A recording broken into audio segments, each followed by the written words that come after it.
हे यहोवा महिमा पराक्रम शोभा सामर्थ्य और वैभव तेरा ही है कि आकाश और पृथ्वी में जो कुछ भी है वो तेरा ही है।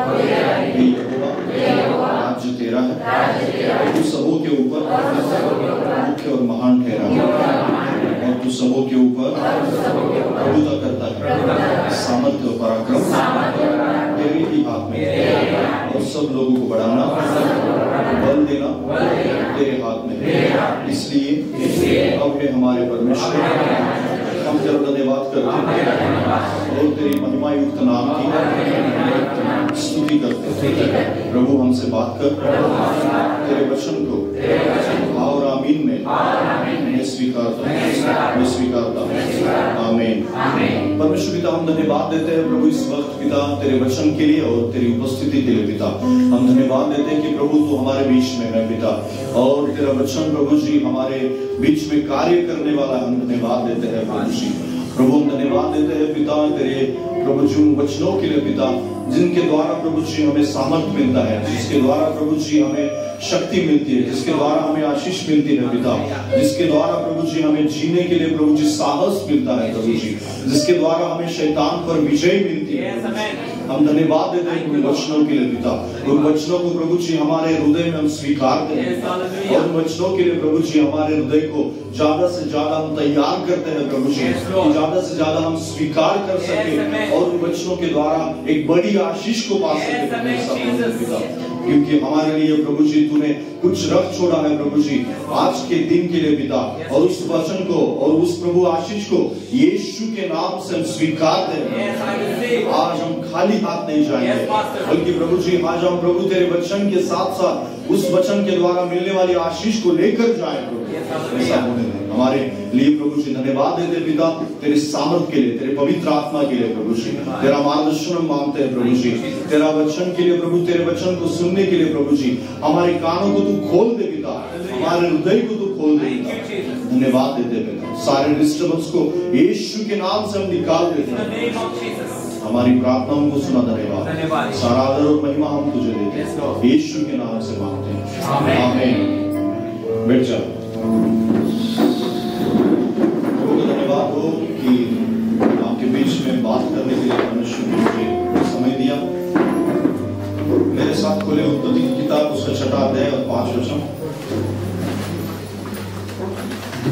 अगर मैं हिंदी में बात कर रहा हूं तो मराठी वाले शायद ऐसा हो सकता है कि समझ नहीं पाए। मराठी वालों को सब हिंदी समझ में आता है। बिल्कुल मैं बराबर बोल रहा हूँ। मराठी वालों को हिंदी समझ में आता है। जिस किसी को नहीं समझ रहा है वो हाथ ऊपर करे। नहीं समझ रहा है, नहीं सबको समझ में आता, ठीक है। 6वां अध्याय और 5 वचन, उत्पत्ति 7:5 मैं आपके लिए पढ़ूंगा हिंदी में। और यहोवा ने देखा कि मनुष्य की बुराई पृथ्वी पर बढ़ गई है और उनके मन, उनके विचार में जो कुछ उत्पन्न होता है वह निरंतर बुरा ही होता है। और यहोवा पृथ्वी पर मनुष्य को बनाने से पछताया और वह मन में अति खेदित हुआ। यहाँ पर हम एक बात को देखते हैं कि परमेश्वर हृदय के बारे में बात कर रहा है। इसके पहले भी हमने हृदय के बारे में बहुत कुछ सुना है और बहुत कुछ देखा भी है। बहुत अच्छा संदेश में हमने सुना है कि परमेश्वर का जो सिंहासन है वो हृदय है। हालेलुया। परमेश्वर का सिंहासन क्या है? हृदय। आपकी बाइबल को मैं देखना चाहता हूँ, आपकी बाइबल को। किस किस के पास बाइबल नहीं है? अच्छा, वो प्रभु आपको बहुत अच्छी है। किस किस के पास बाइबल नहीं है? पवित्र शास्त्र किसके पास नहीं है? हाथ ऊपर करें। घर में है लेकिन लाया नहीं, ऐसा है कोई? घर में है लेकिन यहाँ पर नहीं लाया। 2, 3, 4, 5 लोग हैं, ठीक है। प्रभु आपको अगले हफ्ते में बाइबल लाने के लिए मदद करे। Praise the Lord. क्योंकि कभी भी आप चर्च में आए तब क्या करना है आपको? आपके पवित्र शास्त्र को साथ में लेकर आना है। और मैंने 4 बातों को बताया था हमेशा। कौन सी बातें? एक पवित्र शास्त्र, दूसरी बात अपने साथ वही और पेन को रखना है, और तीसरी बात क्या है? परमेश्वर के लिए भेंट को लाना है। मराठी मध्ये त्याला आपण अर्पण म्हणतो। आणि और चौथी बात अपने मन को लेकर आना है। चौथी बात बहुत महत्वपूर्ण है। Hallelujah, hallelujah. इस बात को बताने की आवश्यकता क्यों है? चौथी बात को बताने की आवश्यकता क्यों है? क्योंकि बहुत सारे लोग अपने मन को, अपने हृदय को, अपने जो जिसको हम मन कहते हैं वो मन को घर में रखकर आते हैं, अपने बिजनेस में, अपने घर में या अपने गांव में या कहां पर भी रख कर आते हैं, और खाली जो शरीर है उस शरीर को लेकर आते हैं। आपको ये पता है कि पुराना नियम और नया नियम दोनों हमारे जीवन में अलग अलग तरीके से काम करते हैं।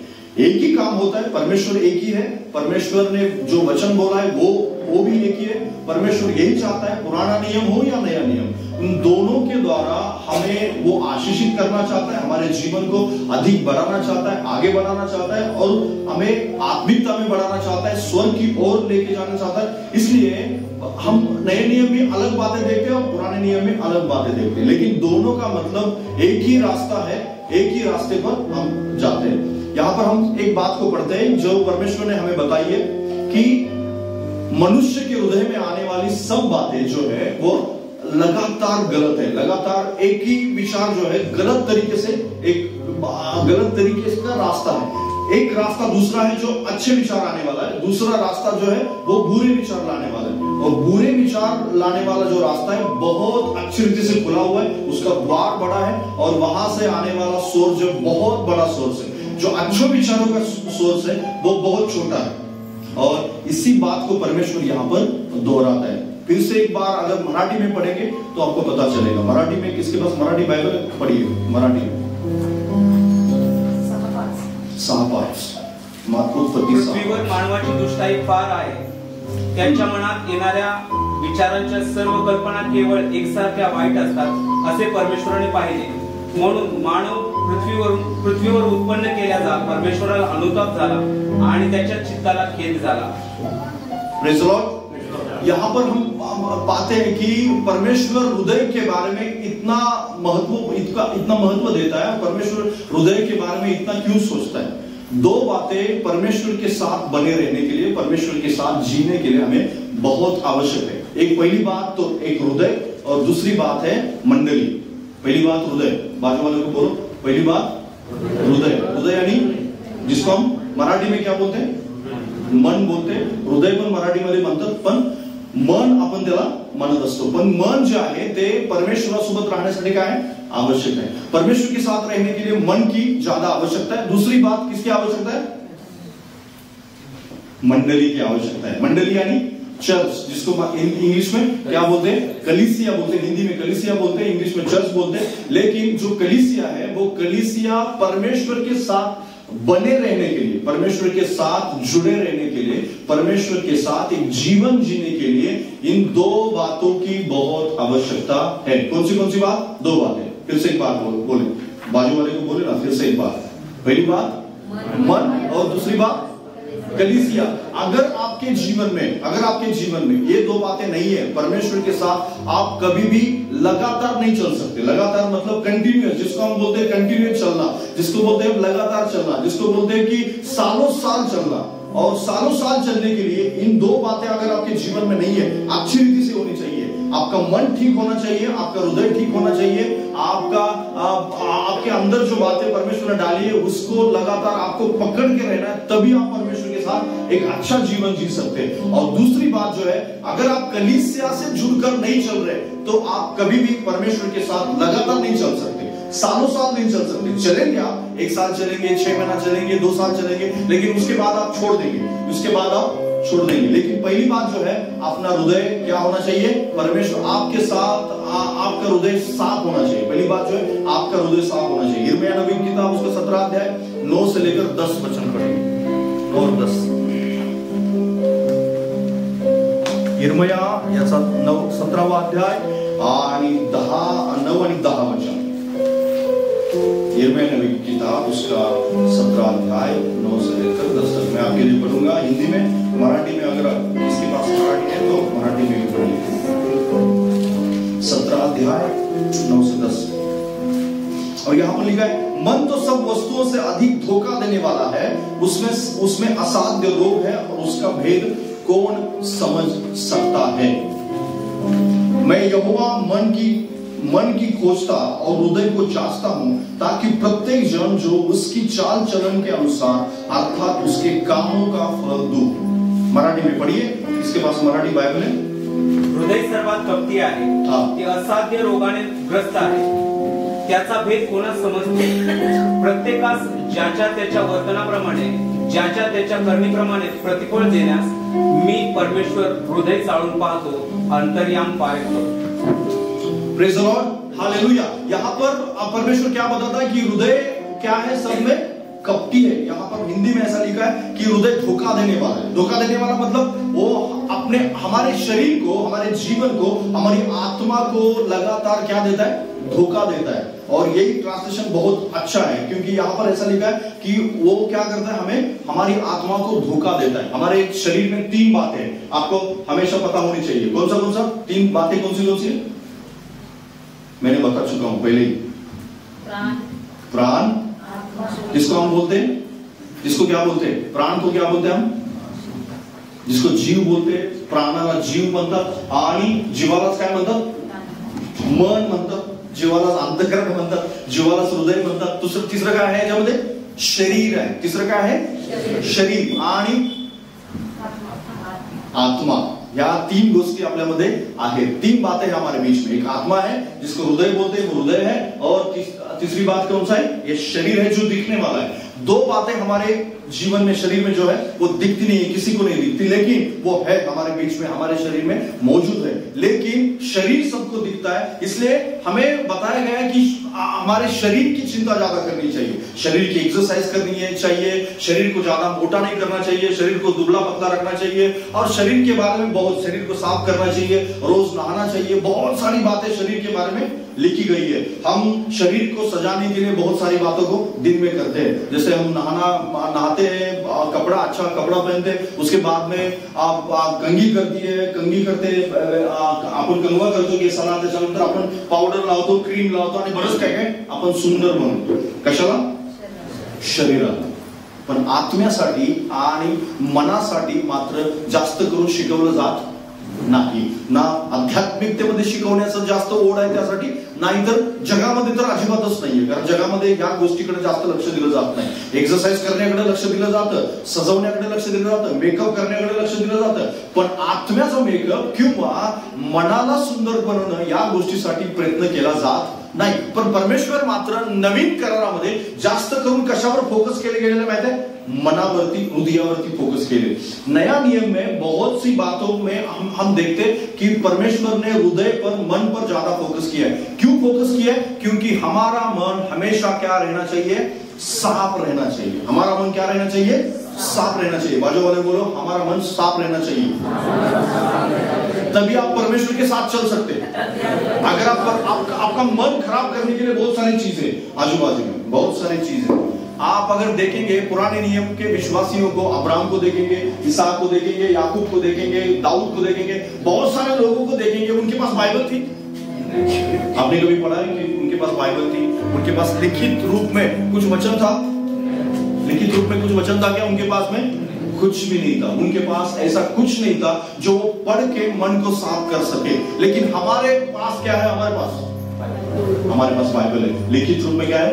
वचन है. हमारे हृदय को साफ करने वाले बहुत सारी चीजें ऐसी है कि हमारे मन को हमेशा आप क्या कर सकते हैं? साफ रख सकते हैं. इसके साफ रखने के लिए हमें क्या करना चाहिए? हमेशा आपको आपकी बाइबल पढ़नी चाहिए. हालेलुया. क्योंकि बाइबल क्या करती है? मन को साफ रखती है. क्योंकि परमेश्वर का वचन क्या कहता है? भजन संहिता उसका 119 और 105 में पवित्र शास्त्र क्या कहती है? 119 और 105 में क्या कहती है? कि तेरा वचन मेरे लिए, आगे दोहरा है, क्या है? आपको याद नहीं है. कुछ बातें आपको याद रहनी चाहिए. याद इसलिए रखना है कि मन को इन बातों की आवश्यकता है. 105, तेरा वचन मेरे पांव के लिए दीपक है और मेरे मार्ग के लिए क्या है? उजियाला है. हालेलुया. मेरे साथ दोहरा है. तेरा वचन मेरे लिए, मेरे पांव के लिए दीपक है.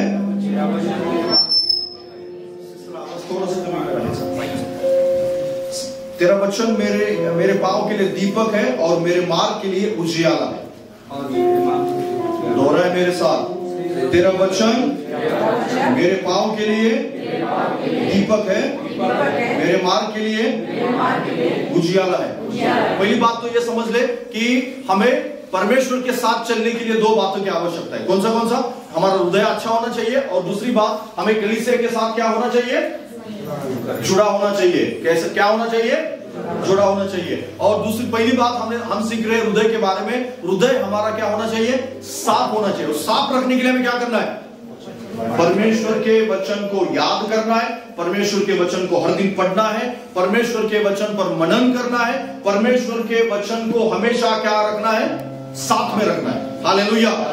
किस किस के बैग में बाइबल रहता है? किस किस के बैग में हमेशा बाइबल रहता है? बाइबल, पवित्र शास्त्र किस किस के हाथ में रहता है? हमेशा बैग में रहे, आपकी पर्स में रहे, या आपके जेब में रहे, या आपकी कार में रहे, आपकी जो 2 व्हीलर है, स्कूटर है, उसके डिग्गी में रहे. हम आपके काम के वक्त, आपके बिजनेस के वक्त खाली आप खाली बैठे, उस वक्त आपको क्या करना है? उस वक्त मनन करना है। किस किस के मोबाइल में बाइबल के एप्लीकेशन है? हालेलुया। बहुत सारे एप्लीकेशन सब रखते हैं, क्योंकि हमें देखना है, हमें गेम खेलना है, हमें टाइम पास करना है, रील देखना है, सब कुछ करना है। लेकिन बाइबल को पढ़ने के लिए या वचन को पढ़ने के लिए, अपने मन को साफ रखने के लिए हमेशा आपके आजू बाजू में मतलब आपके वातावरण में, आपके जो भी एटमॉस्फेयर है उसमें हमेशा बाइबल के वचनों को आपको रखना है। आपके घर के दीवार के ऊपर क्या रखना है? बाइबल के वचन को रखना है। बाइबल के वचन अगर रखेंगे तो वचन आपको हमेशा याद दिलाएगा कि ये वचन तेरे पांव के लिए क्या है? दीपक है। आपके मोबाइल के स्क्रीन पर क्या रहना चाहिए? बाइबल का वचन रहना चाहिए। अगर आपके पास नोटबुक है, उस नोटबुक के ऊपर आपका क्या रहना चाहिए?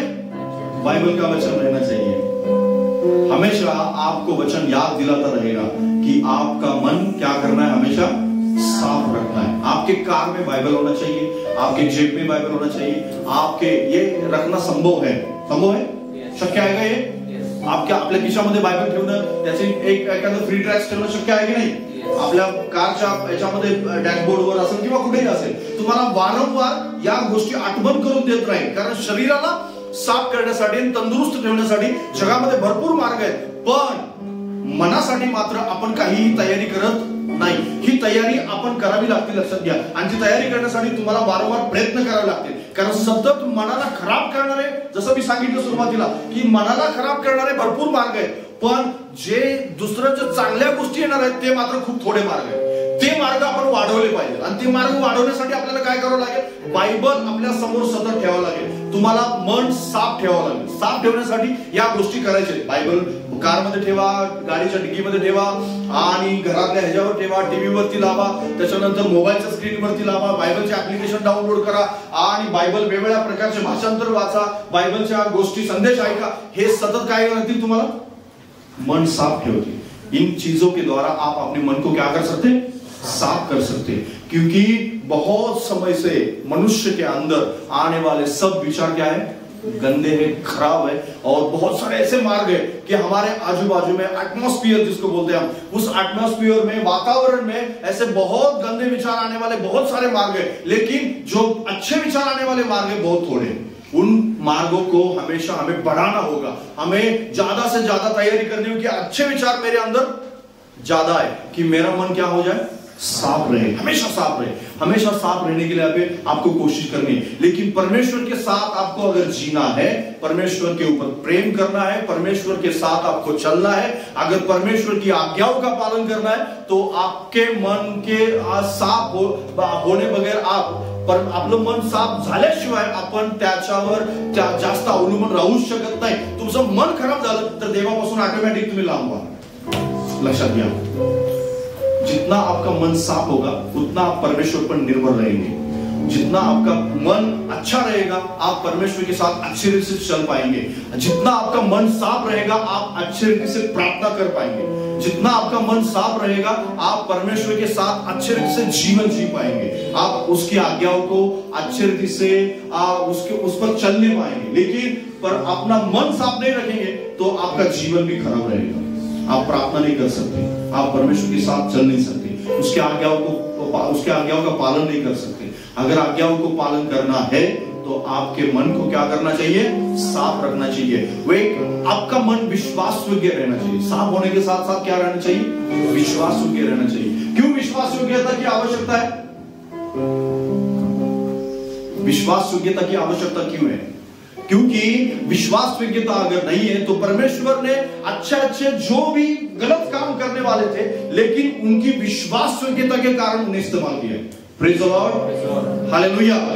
उनमें अच्छी क्वालिटी कुछ भी नहीं थी। जैसे अब्राहम के बारे में हम बोलते हैं, अब्राहम बहुत बार गलती किया। अब्राहम ने बहुत बार गलती की। अब्राहम ने आगार के बारे में गलती की, बहुत बार ऐसा गलती किया। वो मिस्र देश में चला गया, बहुत बार गलती की। लेकिन परमेश्वर क्या उसके अंदर क्या देखता है पता है आपको?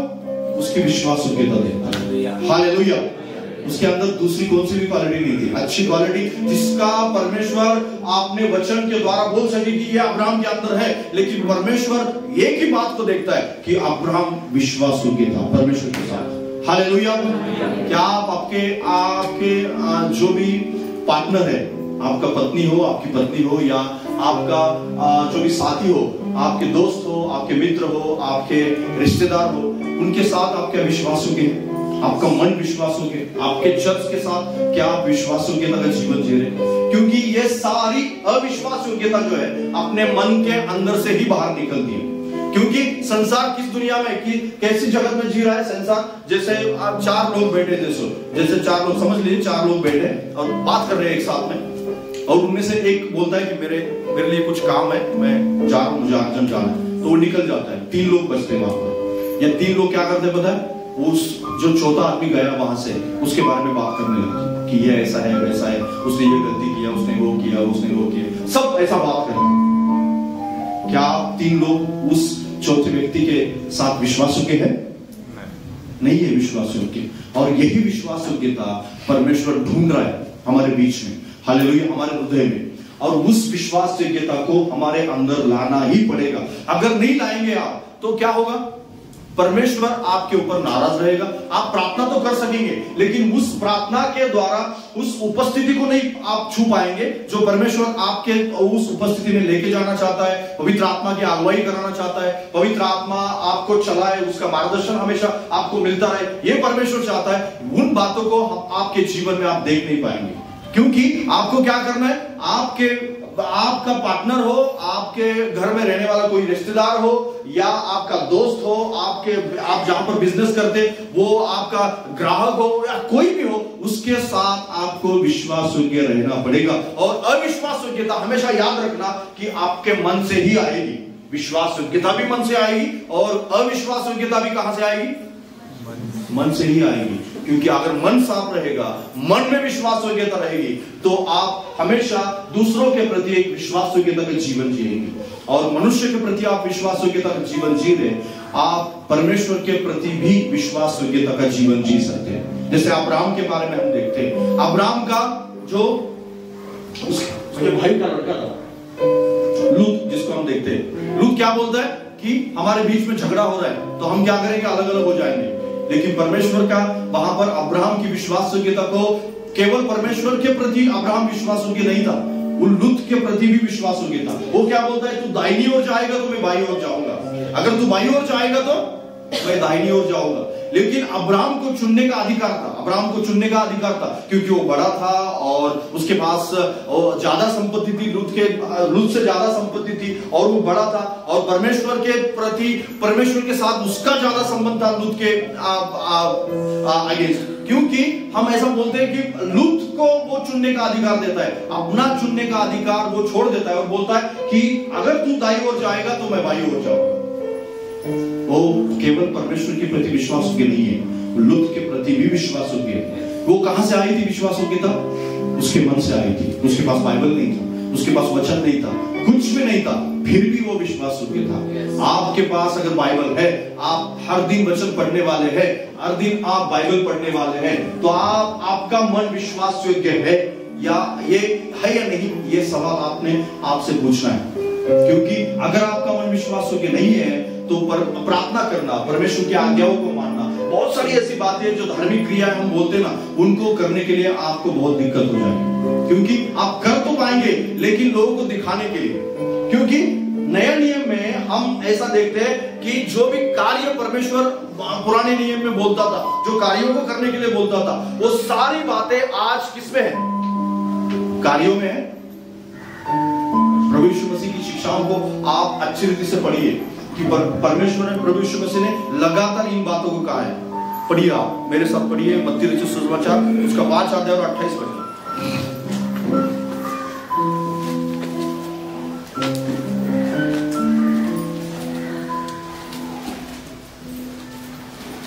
मत्ती रचित सुसमाचार उसका 5 अध्याय, मत्ती 5:28।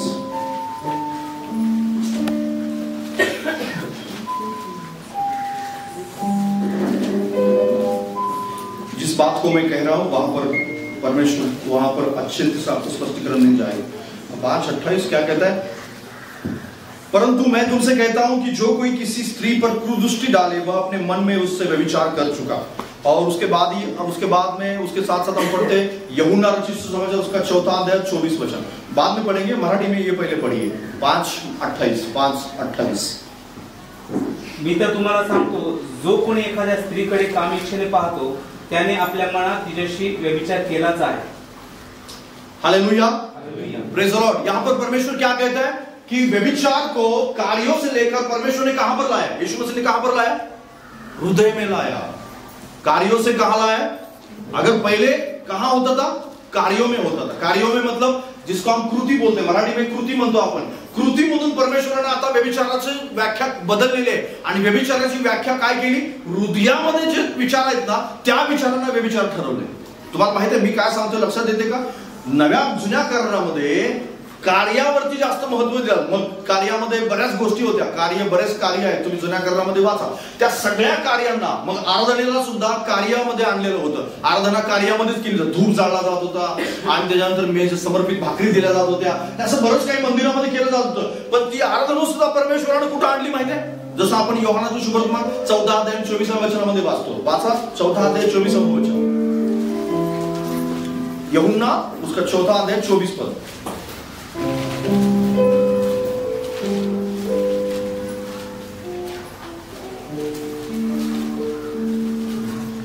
आपने कई बार पढ़ा है, लेकिन एक अलग तरीके से हम पढ़ रहे हैं यहाँ पर. हाँ, 14 अध्याय 24 पद. परमेश्वर आत्मा है और अवश्य है कि उसके भजन करने वाले आत्मा और सच्चाई से भजन करें. मराठी मध्ये देव आत्मा आहे आणि त्याच्या उपासकाने त्याची उपासना आत्मेनं व खरेपणाने केली पाहिजे. Praise the Lord, hallelujah. जैसे परमेश्वर ने पाप को कार्यों से लेकर हृदय में समा लिया किंवा हृदयामध्ये आणलं, तशाच प्रकारे आराधनेला सुद्धा परमेश्वराने कार्यामधून कुठे आणलेलं आहे? हृदयामध्ये आणलेलं आहे. Praise the Lord. आता कार्यातली आराधनापेक्षा जास्त आराधना कुठे केली जाते? Praise the Lord. कुठे केली जाते? हृदयामध्ये केली जाते. हृदयापासून केली जाणारी आराधना परमेश्वराला मान्य आहे. पूर्वी हृदयामधून केली जात नव्हती. पूर्वी जास्त करून कार्यावरती भर दिला जात होता. पहले कार्यों को ज्यादा महत्व दिया जाता था. जैसे मंदिर में जाना है, वहां पर बहुत सारे ऐसे कामों को करना था, उन कामों को महत्व दिया जाता था. लेकिन अब परमेश्वर ने उन कामों को परमेश्वर ने अपने हृदय में ला लिया और हृदय के द्वारा परमेश्वर क्या करता है? अब चाहता है कि हम हृदय के साथ आराधना करें, हृदय के साथ प्रार्थना करें. परमेश्वर यह चाहता है कि पहले हम प्रार्थना करते थे, पुराने नियम में हम पढ़ते कि प्रार्थना करते थे और बहुत जोर शोर से प्रार्थना करते थे, बड़ी बड़ी आवाज में प्रार्थना करते थे. लेकिन परमेश्वर ने अभी इस आराधना को, अभी इस प्रार्थना को एक रूम में लाकर बंद कर दिया. परमेश्वर बोला कि अगर आप प्रार्थना कर रहे हैं तो दरवाजा बंद करो और गुप्त रीति से प्रार्थना करो. Praise the Lord, hallelujah. कि परमेश्वर ने जो काम में था, कृति में था, उस कार्य को परमेश्वर ने एक हृदय में लाकर खड़ा कर दिया. क्योंकि परमेश्वर यही चाहता है कि मनुष्य का हृदय साफ रहे, मनुष्य का हृदय विश्वास योग्य रहे. मनुष्य के हृदय में परमेश्वर चाहता है कि मनुष्य के हृदय को परखना चाहता है. पहले तो कार्यों को बहुत परखता था परमेश्वर, लेकिन आज नए नियम के विश्वासियों को परमेश्वर हृदय के द्वारा परखना चाहता है. हालेलुया. इसलिए परमेश्वर के साथ जीवन जीने के लिए आपका हृदय साफ होना चाहिए, विश्वास योग्य होना चाहिए. क्योंकि परमेश्वर यही चाहता है कि आपका हृदय अच्छा हो. क्योंकि परमेश्वर आपके कार्यों से ज्यादा ये परमेश्वर उसकी परीक्षा करेगा कि आपका हृदय कैसा है, आप हृदय के साथ कैसे प्रार्थना कर रहे हैं, हृदय के साथ कैसे आराधना कर रहे हैं. आपके हाथों से ज्यादा वो आपके हृदय को देखना चाहता है. आपकी उपस्थिति से ज्यादा आपके हृदय को देखना चाहता है. आप हर दिन चर्च, हर रविवार चर्च भी आ रहे हैं, लेकिन आपका हृदय उसके साथ दान तो दे रहे, लेकिन वो हृदय के साथ दिया जाता है कि नहीं, इस बात को परमेश्वर देखना चाहता है. आप कार्य परमेश्वर का काम तो कर रहे हैं, सुसमाचार तो सुना रहे, लेकिन हृदय के साथ किया जा रहा है नहीं, इस बात को परमेश्वर देखना चाहता है. Praise the Lord, hallelujah. क्योंकि परमेश्वर ने उन सारी बातों को कहां लाकर रखा है? अभी हृदय में लाकर रखा है. इसलिए हृदय को परमेश्वर ज्यादा महत्व देता है. इसलिए परमेश्वर के साथ आपको अगर जीना है, परमेश्वर के ऊपर निर्भर रहना है, उस पर विश्वास करना है, परमेश्वर की आज्ञाओं का पालन अगर करना है, तो आपको क्या करना पड़ेगा? आपका हृदय साफ करना पड़ेगा. आपके हृदय को ज्यादा महत्व देना पड़ेगा. क्योंकि संसार शरीर के ऊपर ज्यादा महत्व देता है, संसार बाकी चीजों पर ज्यादा महत्व देता है, लेकिन परमेश्वर हमारे हृदय को ज्यादा महत्व देता है. परमेश्वर चाहता है कि हमारा हृदय साफ रहे, विश्वास योग्य रहे. क्योंकि एक नए जमाने की एक बात है, नए जमाने में एक ऐसा बात बोलते हैं, लेकिन बात को ज्यादा महत्व नहीं दिया जाता, लेकिन छुप कर बोले जाता है. जो आधुनिक विश्वासी लोग हैं इस बात को बोलते हैं, सब पाप करो लेकिन छुपा कर करो। बाजू वाले बोलो, सब पाप करो लेकिन छुपा कर करो। बोलो ना, ऐसा ही है। बहुत सारे विश्वासियों के मन में यही बात है। बोलो ना, बोलो, फिर से बोलो, सब पाप करो, छुपा कर करो। इसीलिए जिसने मनुष्य की मानसिकता जैसे बदल चुकी है, परमेश्वर ने भी बदल चुका है। परमेश्वर भी बदल चुका है। परमेश्वर भी जानता है कि मनुष्य के अंदर क्या है। परमेश्वर को अच्छी रीति से पता है कि मनुष्य क्या करता है। और अगर परमेश्वर, मनुष्य ऐसा बोलता है कि सब पाप करो लेकिन छुपा कर करो, तो परमेश्वर भी बोलता है कि जो भी छुपा कर किया जाएगा उसकी जांच मैं करूंगा, उसको मैं खोजूंगा और मैं हृदय को परख कर ही उसका फल दूंगा। Praise the Lord, hallelujah. पुराने नियम में सब पाप खुलकर किए जाते थे, खुलकर। दाऊद ने अगर पाप किया, दाऊद ने क्या किया, फिर सबको पता चला, सारे इस्राएल देश को पता था कि दाऊद ने पाप किया, क्योंकि दाऊद को छोड़ना पड़ा, घर बार सब छोड़ना पड़ा, उसको राज्य छोड़ना पड़ा, भागना पड़ा। पुराने नियम में बहुत सारे ऐसे पाप जो लोग किए, उन सब का परमेश्वर ने पलटा ऐसे ही लिया कि सबको पता चला कि इसने पाप किया है। लेकिन आज मनुष्य पाप करता है, छुप कर रखता है और सारा जिंदगी एक धार्मिकता का बुर्का पहनकर चलते रहता है। सारा जिंदगी एक धार्मिकता का बुर्का पहनकर चलते रहता है। और जिस दिन प्रभु यीशु मसीह आएगा उसी दिन पता चलेगा कौन धार्मिक है और कौन नहीं है। आपको अगर परमेश्वर के साथ जीना है, यीशु मसीह जब आएगा उसके साथ अगर जाना है, तो उस वाक्य को जो मैंने बोला कि सब पाप करो लेकिन छुपा कर करो, इस वाक्य को अपने जीवन से डिलीट करना पड़ेगा। Praise the Lord. जो भी करना है मुझे परमेश्वर के साथ एक विश्वास योग्यता का जीवन जीना है। जे परमेश्वर जे लोक असं म्हणतात की सगळं करा पण कुणाला पत्ता नाही लागला पाहिजे मी काय करतोय ते, असं जर करत असाल तुम्ही तर निश्चित अर्थाने तुम्ही चुकीच्या मार्गावरती आहात। कारण लक्षात घ्या, देव सगळ्या गोष्टीचं पडताळणी करत आहे आणि हृदयाची जास्त पडताळणी करतो। आणि जर परमेश्वराला ह्या गोष्टीचा पत्ता आहे तर निश्चित अर्थाने परमेश्वर त्याचं प्रतिफळ देणारच देणार। म्हणून जे काही करताय तुम्ही, जर समजा तुम्हाला असं वाटतं की मी कुणाला कळत नाहीये, तर देव एक दिवस येणार आहे आणि त्याचं प्रतिफळ द्यायला चुकणार नाही। कदाचित आता मिळत नसेल पण येणाऱ्या दिवसामध्ये मात्र त्याचं मिळणार। आणि म्हणून आपण काय करायला पाहिजे, हे वाक्य तुमच्या आणि माझ्या जीवनातून डिलीट केलं पाहिजे की काही करा, काही चुकीचं काम करा पण कुणाला पत्ता लागला नाही पाहिजे। कारण जग आता तेच करतं। व्यभिचार करायला परमिशन आहे जगात, उघड उघड परमिशन दिले गेलेले, लक्षात घ्या, पण लपून छपून। व्यभिचार पूर्वीच्या काळी माणसं 1 नाही 2 नाही 4 10 लग्न करत होते, पण उघडपणे सगळ्या समाजात दाखवून करत होते। आता 10च करतात पण सगळं गपचूप असतं। त्या काळात पण 10 करत होते, आता पण 10 करणारे आहेत जगामध्ये। आता पण 1 2 3 4 सांभाळणारे पण आहेत, पण सगळं कसं गपचूप, काहीच कोणाला पत्ता लागत नाही। पूर्वी दारू पित होते अगदी उघड उघड, काही जण आता पण जगामध्ये उघड उघड पितात, पण आता कॅज्युअल पिणारे जास्त आहेत। कैजुअली, ज्याला अपन कैजुअली म्हणतो है ना, कैजुअली जैसे बोलते हैं, आपको पता है मैं हर दिन पीता हूं, किसी को पता नहीं चलता पीता हूं, मैं नहीं पीता, मैं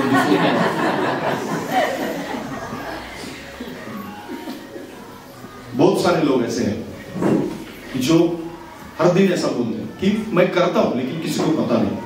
सिगरेट पीना है किसी को, लेकिन किसी को पता नहीं चलना चाहिए। व्यभिचार करना भी है लेकिन किसी को क्या करना चाहिए, पता नहीं चलना चाहिए।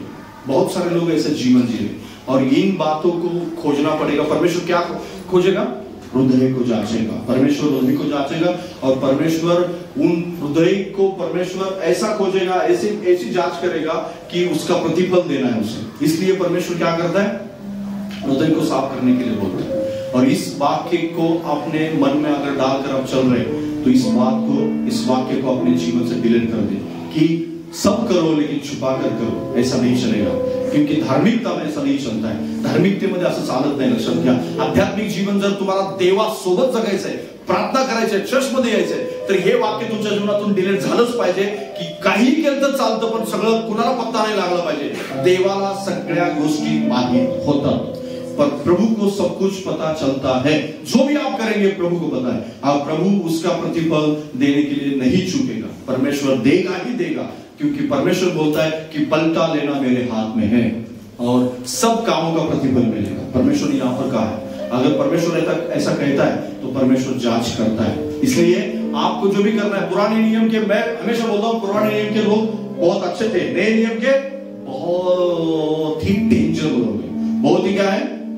डेंजर। डेंजर मतलब एक मुखोटा पहने, मुखोटा मतलब एक बुर्का पहने और उस बुर्के को हमेशा वो पहन के चलते हैं और लोगों को क्या दिखाई देता है? सफेद बुर्का है, सफेद कपड़ा है, सफेद कपड़ा है कि अंदर बहुत सारी ऐसी बातें कि जैसे प्रभु यीशु मसीह ने कहा है एक जगह पर, क्या कहा प्रभु यीशु मसीह ने शास्त्रीय फरीसियों को? क्या कहा कि आप कैसे है? मराठीमध्ये काय म्हटलेलं त्याला? सुना लावलेल्या कब्रांसारखे तुम्ही आत, कारण आतमध्ये काय आहे? सडलेली आहेत. हे नव्या करण्यासाठी म्हटलेलं आहे प्रभू येशू ख्रिस्ताने की येणाऱ्या दिवसामध्ये असे विश्वासणारे असतील की ते चुना लावलेल्या कब्रांसारखे असतील आणि आतमध्ये सडलेली हाडं असतील. अशा प्रकारच्या विश्वासणाऱ्यांची देवाला अपेक्षा नाही, लक्षात घ्या. पण मॅक्झिमम लोक त्या वागण्याने जर चालत असतील तर निश्चित अर्थाने त्याचं प्रतिफळ खूप खराब असणार. आणि म्हणून असं असू नये यासाठी मन खूप साफ करा. देवासोबत प्रार्थना करण्यासाठी मन अतिशय सुंदर असलं पाहिजे. जसं मी नेहमी सांगत आलेलं आहे की मन सुंदर असलं पाहिजे, साफ असलं पाहिजे. दरवाजे उघडा, जसं मी तुम्हाला सांगितलं की आराधनेचा दरवाजा उघडा. आता दुसरी महत्वाची पुढची गोष्ट आपण तीच पाहणार आहोत की तुमचं मन साफ राहण्यासाठी, देवासोबत जास्त रिलेशन चांगलं होण्यासाठी काय करावं लागेल नेमकं. दुसरी महत्वाची गोष्ट आहे, तुम्हाला मंडळी सोबत जुडून राहावं लागेल. कलीसिया के साथ आपको क्या रहना चाहिए? जुड़ा रहना चाहिए. क्यों जुड़ा रहना चाहिए? एक वचन पढ़िए, उसके बाद में देखेंगे. मत्ती रचित समाचार उसका 16 अध्याय. आपको पता है वो, लेकिन पढ़िए फिर से 16 अध्याय 18 वचन.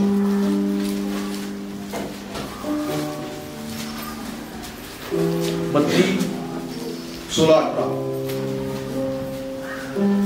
Praise the Lord. Hallelujah. Thank you, Jesus.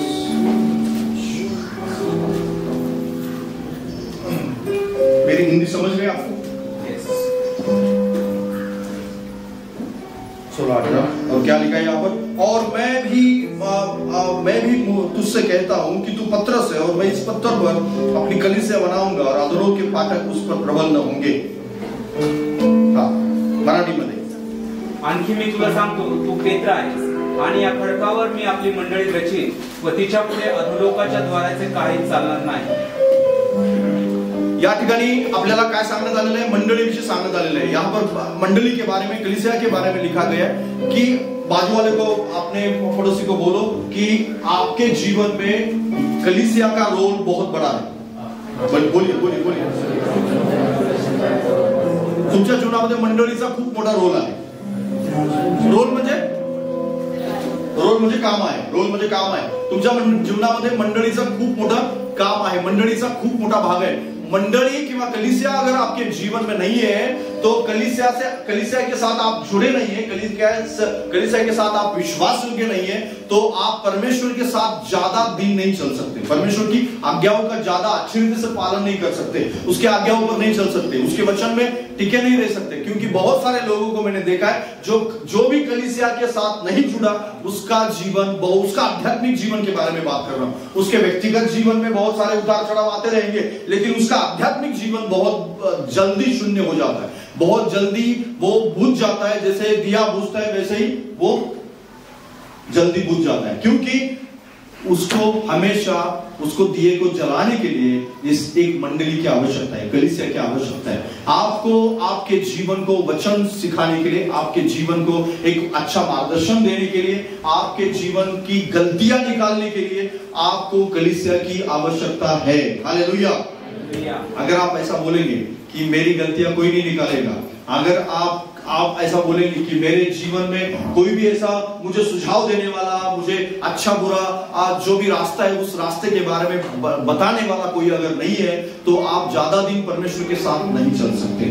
क्योंकि आप प्रार्थना तो करेंगे आपके सामर्थ्य पर, आप वचन तो पढ़ेंगे आपके सामर्थ्य पर, लेकिन ये शैतान ने चारों तरफ एक माहौल बना के रखा है. कौन सा माहौल? जो परमेश्वर ने ढांचा बनाया. परमेश्वर ने क्या ढांचा बनाया? परमेश्वर अपनी कलीसिया को क्या करेगा?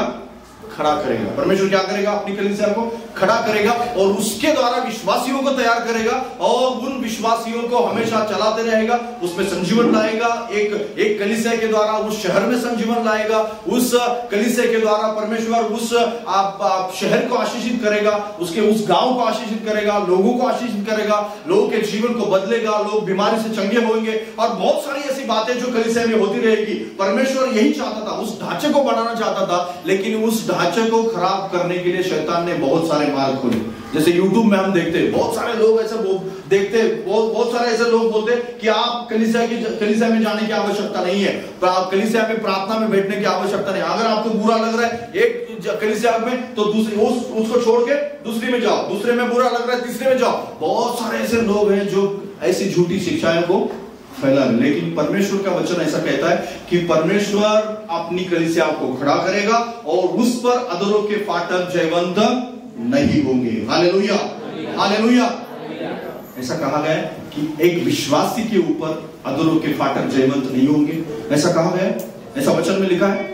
लेकिन बहुत सारे जो विश्वासी है, बहुत सारे ऐसे जो झूठी शिक्षा है, उन झूठी शिक्षाओं को पकड़ के रखे और वो क्या बोलते हैं, उस ढांचे को ही खराब किया। ढांचा क्या है? कलीसिया होगी, कलीसिया के द्वारा आशीष आएगी, कलीसिया के द्वारा मार्गदर्शन आएगा, कलीसिया के द्वारा परमेश्वर काम करेगा, कलीसिया के द्वारा उस शहर को, गांव को आशीषित करेगा, कलीसिया के द्वारा चंगाई आएगी, कलीसिया में परमेश्वर काम करता रहेगा। उस कलीसिया से दूसरी कलीसिया निकलेगी, उस कलीसिया के द्वारा परमेश्वर और काम करेगा, उससे तीसरी कलीसिया निकलेगी, तीसरी से चौथी निकलेगी। ऐसा ही होता रहा है। हालेलुया। इस ढांचे को शैतान खराब करना चाहता है।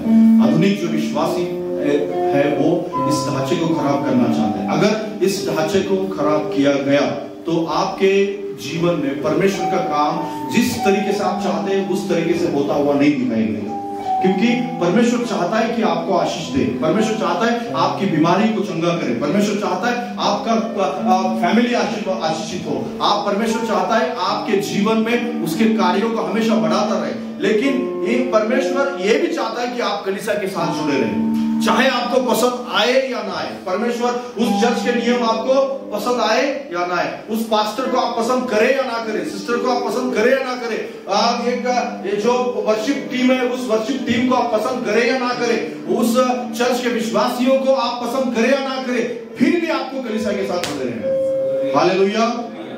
क्योंकि कलीसिया आपकी आशीष का स्रोत है। बाजू वाले को बोलो, कलीसिया आपकी आशीष का स्रोत है। डायरेक्ट भी परमेश्वर आपको आशीषित कर सकता है, ऐसा नहीं बोल रहा हूं मैं कि परमेश्वर डायरेक्ट आपको आशीषित नहीं करेगा, लेकिन परमेश्वर ज्यादा से ज्यादा काम कहां से करता है? कलीसिया के द्वारा करता है। बीमारी कहां पे चंगा होती है? ज्यादा से ज्यादा आप दुनिया में देखिए, इतिहास को उठाकर देखिए। अगर इतिहास को आप उठाकर देखेंगे तो आपको एक ही बात पता चलेगी कि परमेश्वर ने एक कलीसिया में संजीवन लाया और उसके द्वारा शहर को बदला। हालेलुया। परमेश्वर, आप इतिहास को उठाकर देखिए कि परमेश्वर ने कलीसिया में बहुत बड़े आश्चर्य कर्म किए और लोगों को उस कलीसिया के द्वारा चंगाई दी। हालेलुया। परमेश्वर ने ऐसा नहीं कहा कि एक आदमी वहां पर बैठा था, उसको चंगाई दिया और उसके पास सब चले गए और सब लोग चंगे होते चले गए। परमेश्वर ने कोई कलीसिया नहीं बनाई, ऐसा नहीं कहा है। इतिहास को उठाकर देखिए, इतिहास को अगर उठाकर देखेंगे तो आपको पता चलेगा कि परमेश्वर ने जहां पर भी संजीवन लाया, परमेश्वर ने चंगाई को लाया, परमेश्वर ने बहुत बड़े उद्धार के काम को लाया, बहुत लोगों को, लाखों लोगों को अगर बदला है तो कलीसिया के द्वारा ही बदला है। हालेलुया। अगर कलीसिया के द्वारा बदला है तो आपको किसके साथ जुड़ना है? कलीसिया के साथ जुड़े रहना है, हमेशा जुड़े। आपको पसंद आए या ना आए, लेकिन ये बाइबल का नियम है। परमेश्वर आपको अगर अच्छा लगे या ना लगे, लेकिन ये बाइबल का नियम है कि कलीसिया के साथ आपको जुड़ना ही जुड़ना है, उस ढांचे को आपको तोड़ना नहीं है। बहुत सारी झूठी शिक्षा आएगी, बहुत सारे लोग बोलेंगे इसको छोड़ो, उसको छोड़ो, ये छोड़ो, वो छोड़ो, ऐसा बोलेंगे, लेकिन उनकी बातों को आपको सुनना नहीं, उसको छोड़ना है जो झूठी शिक्षाएं दे रहे हैं। हालेलुया। आपको किसको पकड़ना है? एक अच्छी कलीसिया को पकड़ना है। परमेश्वर का धन्यवाद हो कि आपके पास बहुत अच्छी कलीसिया है। हालेलुया। उस कलीसिया में आपको जुड़े रहना है। अगर बहुत सारी प्रार्थना, ऐसा हो सकता है कि पास्टर का संदेश कभी कभी आपको समझ में ना आए, कभी कभी आपको पसंद ना लगे, कभी कभी आप नाराज हो जाए, कभी कभी ऐसा हो सकता है कि बाजू वाला विश्वासी ऐसा आपको पसंद ना आए, आपको ऐसा लगेगा कि वहां जाना मुझे पसंद नहीं है। शैतान आपको बहुत इरिटेट करेगा कि वहां पर मत जाओ, लेकिन आपको शैतान को डांटते रहना और बोलना है कि उस कलीसिया के द्वारा मैं आशीषित हुआ हूं, उस कलीसिया के द्वारा मेरा उद्धार हुआ है, उस कलीसिया के द्वारा मेरा परिवार बचाया गया है, इसलिए मैं कलीसिया में जाऊंगा। हालेलुया। इसलिए मैं कलीसिया में जाऊंगा, प्रार्थना करूंगा, वहां पर बैठूंगा। पास्टर का संदेश मुझे समझ में ना आए या पास्टर का संदेश मुझे पसंद ना आए, फिर मैं जाऊंगा। Praise the Lord. हालेलुया। ये बहुत कठिन वचन है, लेकिन आपके जीवन के लिए बहुत आवश्यक है। हालेलुया। आपको लग सकता है ये कठिन है, लेकिन आवश्यक है। शैतान यही चाहता है कि आप उस ढांचे को खराब करें, उस ढांचे से आप बाहर आ जाए। अगर ढांचे से आप बाहर आए, बहुत सारे लोगों को मैंने पकड़ते हुए देखा है, शैतान ने पकड़ते हुए देखा है। और वो क्या करते हैं आज, बहुत सारे उदाहरण आप देखेंगे। इस कलीसिया को छोड़ने वाले के उदाहरण भी आप देखें कि उनके जीवन में आज क्या हो रहा है। उनके जीवन को अगर वो किसी दूसरी कलीसिया से बहुत अच्छे रीति से जुड़े तो अच्छे रहेंगे, लेकिन अगर वो कलीसिया दूसरी कलीसिया अगर नहीं जुड़े, अच्छे रीति से नहीं जुड़े, अच्छी कलीसिया में नहीं जुड़े, तो उनका जीवन आप खराब ही पाएंगे। मैं बात नहीं बोल रहा हूं, उनके जीवन को दे सकते हैं आप। अगर आपको क्या करना है, अभी क्या करना है, आपको कलीसिया के साथ जुड़ना है, कलीसिया के साथ जुड़े रहना है, क्योंकि परमेश्वर आपको आशीष देना चाहता है कलीसिया के द्वारा। परमेश्वर आपके जीवन में काम करना चाहता है कलीसिया के द्वारा। परमेश्वर आपको चंगाई देना चाहता है कलीसिया के द्वारा। परमेश्वर आपके फैमिली को आशीषित करना चाहता है कलीसिया के द्वारा। परमेश्वर आपके जीवन में एक संजीवन लाना चाहता है, कलीसिया के द्वारा लाएगा। हालेलुया। कि परमेश्वर आपके ऊपर अधरों के फाटक जयवंत न हो ऐसा चाहता है, तो कलीसिया के द्वारा ही चाहता है। हालेलुया। आप अकेले लड़कर थक जाएंगे, हार मान लेंगे, बोलेंगे कुछ नहीं होता। लेकिन अगर आप कलीसिया में जुड़े रहेंगे तो आपके लिए प्रार्थना करने वाले होंगे, आपके लिए आपको अच्छा मार्ग दिखाने वाले होंगे, आपको अच्छा या बुरा ये सही राह दिखाने वाले होंगे। आपके लिए कोई प्रार्थना में उठाने वाला आपके पास होगा। आपके लिए कोई ऐसा होगा कि जो आपको बोलेगा कि सब कुछ ठीक हो जाएगा, परमेश्वर आपको आशीष देने जा रहा है। हालेलुया।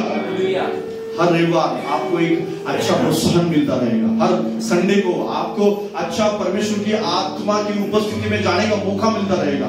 अगर आप घर में बैठेंगे, आप टीवी के सामने बैठेंगे, मोबाइल के सामने बैठेंगे, कभी आप स्क्रॉल करके निकल जाएंगे, कभी आप उस कलीसिया से, उस लाइव प्रार्थना से छूट जाएंगे, कभी आप रील्स देखने लगेंगे, आपको पता नहीं चलेगा। और शैतान यही चाहता है कि आप उस ढांचे को खराब करें, रील्स देखते रहे और उस लाइव में बैठते रहे और आपका जीवन खराब होता रहे। लेकिन परमेश्वर ये चाहता है कि आप कलीसिया से जुड़े रहे। आप हर दिन फिजिकल कलीसिया में अटेंड हो और आप बैठे उस आराधना में बैठे उस उपस्थिति का अनुभव करें और परमेश्वर के साथ एक अच्छा जीवन बिताएं। हालेलुया। अगर आप ऐसा करेंगे तो परमेश्वर आपको बहुत सारा आशीष देना चाहता है। एक वचन पढ़े, भजन संहिता उसका पहला अध्याय और पहला वचन।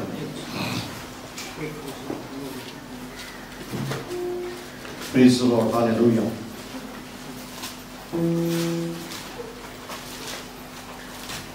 क्या बोलता है वहां पर वचन? पवित्र शास्त्र 1 से 1 का लेकर भजन संहिता 1 का 1 वचन 1-2 पढ़े मराठीमध्ये वाचा।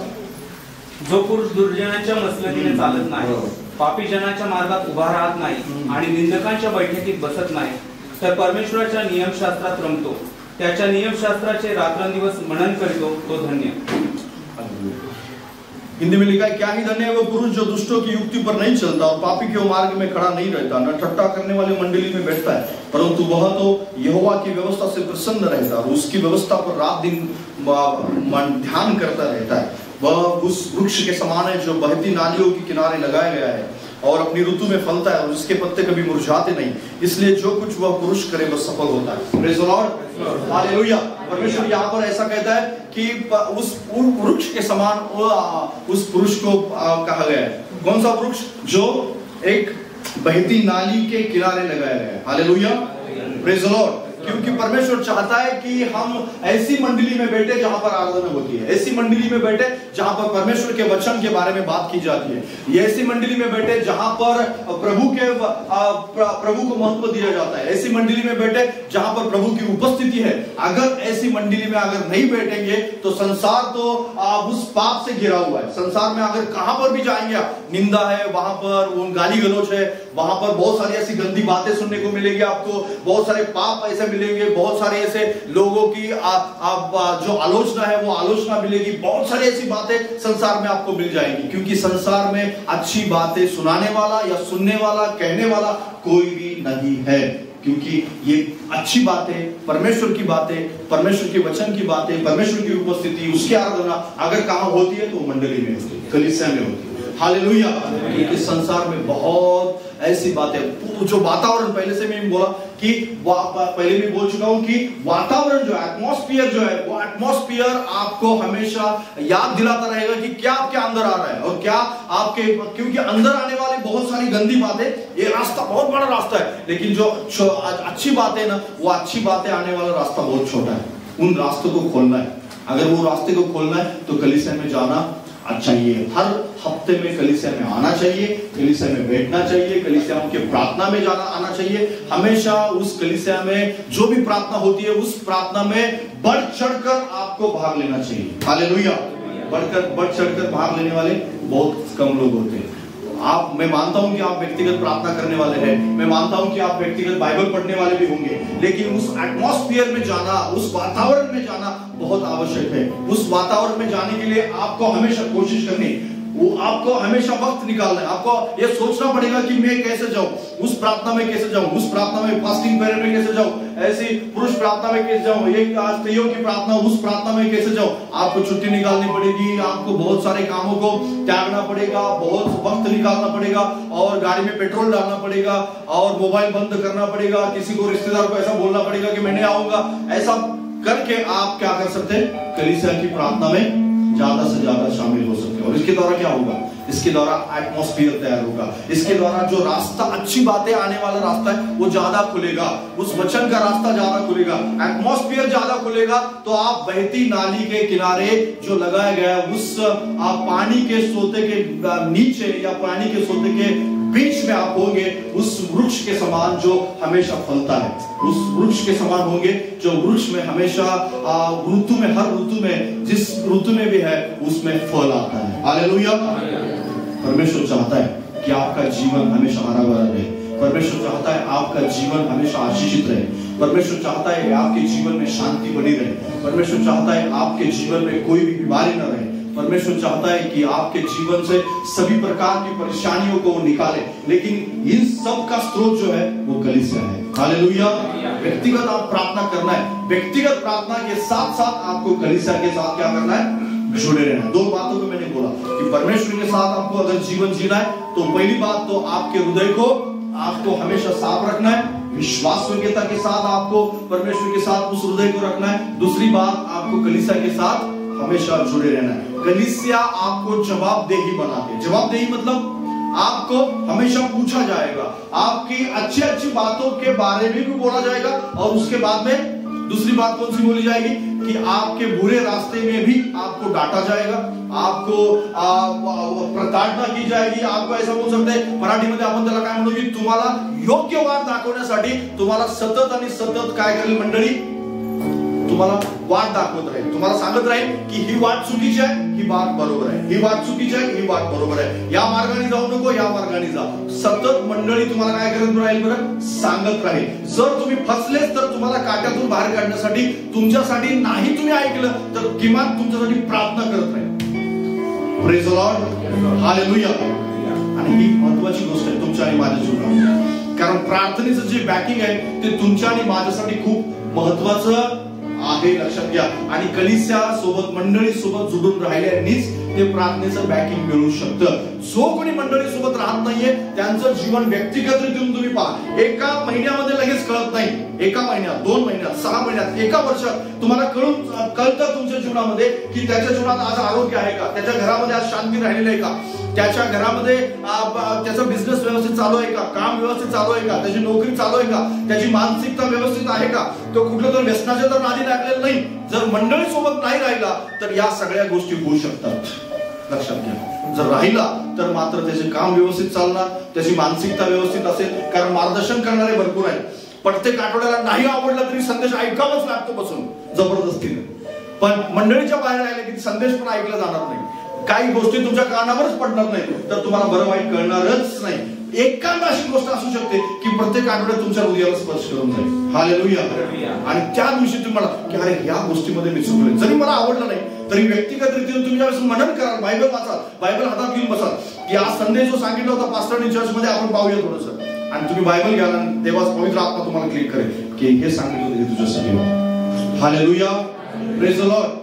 हे सांगितल्यामुळे काय होईल, हे केल्यामुळे काय होईल की तुम्ही त्याच वेळेस क्लिक होईल आणि ते क्लिक केल्यामुळे तुम्हाला मी मंडळी जातो ते योग्य केलं बरं. जर मी आज गेलो नसतो तर तुम्हाला ऐकायला मिळालं नसतं. Praise the Lord. बरेच लोक आहेत असे की त्यांना हा उपदेश कळालेला नाहीये, त्यांना ह्या गोष्टी समजलेल्याच नाही. म्हणून मंडळीसोबत जुळून राहण्यासाठी प्रयत्न करा. जितना तुम्हारा जास्त मंडली सोबत रहता है, जितना आपको कलीसिया के साथ जुड़ा रहना संभव है, उस कोशिश को करते रहे, हमेशा कोशिश करते रहे. क्योंकि अगर आप मंडली से भागेंगे तो आशीष आपसे भागेगी. ध्यान में रखना. आपके जीवन से आप बीमारी को बुलाएंगे, आप बहुत सारी परेशानियों को बुलाएंगे, बहुत सारी ऐसी बातों को बुलाएंगे जो अनवांटेड है. इधर का रास्ता ज्यादा खुलेगा, इधर का रास्ता क्या होगा, बंद होता रहेगा. क्योंकि अच्छी बातों का रास्ता बंद होता चला जाएगा अगर कलीसिया नहीं है तो. अगर कलीसिया के साथ जुड़े हैं, आपका मन साफ है, तो निश्चित रूप से इधर का रास्ता थोड़ा बंद होता चलेगा. ये तो बातें होती रहेगी हमेशा, लेकिन ये रास्ता जो है अगर बड़ा है तो यहाँ से अच्छी बातें आती रहेगी, अच्छा वचन आता रहेगा, परमेश्वर का वचन आएगा, आराधना के बारे में आप बोलेंगे, आप कलीसिया में जाते रहेंगे, उसका वातावरण एटमॉस्फेयर होता रहेगा और उसके द्वारा परमेश्वर आपके अंदर अगर बुरी बातें आती है तो उसको निकालने के लिए आपको हमेशा परमेश्वर की आत्मा मदद करती रहेगी, आपको हमेशा मार्गदर्शन मिलता रहेगा, पवित्र आत्मा हमेशा आपको आपकी सहायता करता रहेगा. इन दो बातों को मैंने बोला कि दो बातें बहुत महत्वपूर्ण है. कौन सी बातें, फिर से एक बात बोली. एक पहली बात, आपका मन क्या होना चाहिए, परमेश्वर के साथ जुड़ा होना चाहिए, साफ होना चाहिए और विश्वास योग्य होना चाहिए. दूसरी बात, आप कलीसिया से जुड़े रहने चाहिए. अगर कलीसिया से जुड़ने के लिए आपको अगर तकलीफ हो रही है तो परमेश्वर से प्रार्थना करें. अगर आपको ऐसा लग रहा है कि मैं जुड़ने के लिए मुझे बहुत ही परेशानी होती है, मुझे आना बहुत परेशानी का काम है, मुझे जुड़ना, प्रार्थना में जुड़ना बहुत परेशानी का काम है, तो आपको प्रार्थना करने की आवश्यकता है. क्योंकि शैतान नहीं चाहता कि आप जुड़े रहें, शैतान नहीं चाहता कि आप उसमें बने रहें, शैतान नहीं चाहता कि आप उस पर विश्वास करते रहे, उस शिक्षाओं को आप सुने. क्योंकि परमेश्वर यही चाहता है कि आप शिक्षाओं को सुने, आपके कानों के ऊपर वो शिक्षा पर आप आ जाए और उसके साथ साथ आप कलीसिया के साथ विश्वास योग्य रहे. और इन बातों का अगर दोहराते रहेंगे तो आप ज्यादा आशीषित होंगे. आपके स्रोत, आशीष का स्रोत क्या है, कलीसिया है. आपके जीवन के मुक्ति का स्रोत क्या है, कलीसिया है. परमेश्वर चाहता है कि आपका उद्धार केवल ना हो, आपके परिवार का उद्धार हो, आपके सारे रिश्तेदारों का उद्धार हो, आपके संपर्क में आने वाले हर व्यक्ति का उद्धार हो. हालेलुया. क्योंकि परमेश्वर उस स्तर तक लेके जाना चाहता है जिस स्तर तक प्रभु यीशु मसीह था, जिस स्तर तक परमेश्वर ऐसा चाहता है की अशी जी चित्तवृत्ती मराठीत म्हटलेलं आहे फिलिप्पियरास पत्राचा 2 अध्याय 5व्या वचनामध्ये की त्या ठिकाणी लिहिलंय की अशी जी चित्तवृत्ती ख्रिस्त येशूच्या ठाई होती ती तुमच्याही ठाई असो. हालेलुया. म्हणजे काय, जसं ख्रिस्त होता तशा प्रकारे तुम्हाला मला काय करायचंय, बनायचा है. एक गांव का उदाहरण मैं बोलना चाहता हूँ आपको. एक मिशनरी था और एक गांव में सुसमाचार सुनाने के लिए गया और सुसमाचार सुनाते वक्त वो बोल रहा था कि प्रभु यीशु मसीह ने ये किया, प्रभु यीशु मसीह ने ये किया, प्रभु यीशु मसीह ने ऐसा किया, प्रभु यीशु मसीह ऐसा है, प्रभु यीशु मसीह ऐसा है. लोग सुनते रहे और उसके बाद में एक उसमें से जो भीड़ थी उस भीड़ से एक आदमी उठा और बोला कि आप जॉन के बारे में बात कर रहे हैं. तो बोला जॉन को मैं नहीं जानता. कौन जॉन है जिसके बारे में आप बोल रहे हैं? वो बोला कि 2-3 साल पहले हमारे गांव में एक जॉन नाम का आदमी था और अभी वो गुजर गया, परमेश्वर के पास चला गया. लेकिन जो भी आपने वर्णन किया, जो भी आपने बोला अभी, वो सब जॉन के बारे में. इस बात से यही शिक्षा मिलती है कि जॉन कौन था, एक आदमी था, लेकिन यूहन्ना कौन था, एक आदमी था, लेकिन वो जॉन ऐसा आदमी था जो बिल्कुल प्रभु यीशु मसीह के समान था. जैसे प्रभु यीशु मसीह ने कहा, जैसे प्रभु यीशु मसीह ने शिक्षा दी, जैसे प्रभु यीशु मसीह जिया, वैसे ही जीने वाला एक आदमी था. और जैसे वो प्रभु यीशु मसीह का उदाहरण सुन रहे थे, लेकिन उनको ऐसा लग रहा था कि ये जॉन के बारे में बात कर रहे हैं. Praise the Lord. हालेलुया. एक ऐसा विश्वासी जो बिल्कुल प्रभु यीशु मसीह के पद चिन्हों पर चलने वाला विश्वासी था, बिल्कुल प्रभु यीशु मसीह की शिक्षाओं पर चलने वाला विश्वासी था। और लोग ऐसा देखते थे कि जॉन ऐसा है, ऐसा ही प्रभु यीशु मसीह है। अगर प्रभु यीशु मसीह ऐसा है तो जॉन भी वैसा ही है। आपके जीवन को भी देखकर ऐसा ही लगना चाहिए। अगर आप परमेश्वर के साथ जीना चाहते हैं, अगर आप परमेश्वर के साथ एक संबंध बनाना चाहते हैं, परमेश्वर की आज्ञाओं का अच्छे रीति से पालन करना चाहते हैं, अगर आपका हृदय साफ होगा, अगर आप कलीसिया से जुड़े रहेंगे, तो उस जॉन के स्तर को, प्रभु यीशु मसीह के स्तर को भी आप छू सकते हैं। उस पद चिन्हों पर भी आप चल सकते हैं, क्योंकि आपके जीवन को भी देखकर वो लोग बोलेंगे कि ये यीशु मसीह के चेले हैं। हालेलुया। यीशु मसीह पर विश्वास करने वाले केवल नहीं है, तो यीशु मसीह के पद चिन्हों पर चलने वाले लोग हैं। हालेलुया। क्योंकि प्रभु यीशु मसीह जैसा है, प्रभु यीशु मसीह ने जैसा कहा, प्रभु यीशु मसीह जैसा चलता था, प्रभु यीशु मसीह ने जैसे शिक्षा दी, वैसे ही चलने वाले ये लोग हैं। हालेलुया। आपके जीवन के बारे में भी, आपके गांव के लोग हो, आपके रिश्तेदार हो, या आपके घर के लोग हो, ये सब लोग ऐसा ही कहेंगे, क्योंकि आप उसके अनुसार चलने वाले होंगे। क्योंकि परमेश्वर के साथ चलने के लिए आपका हृदय और कलीसिया आपके आदर्श जीवन में है, तो उस स्तर तक आप जा सकते हैं। Praise the Lord. प्रभु इस वचनों के द्वारा आप सभी को बहुत बहुत आशीष दे। आइए हम खड़े रहेंगे और आंखों को बंद करेंगे।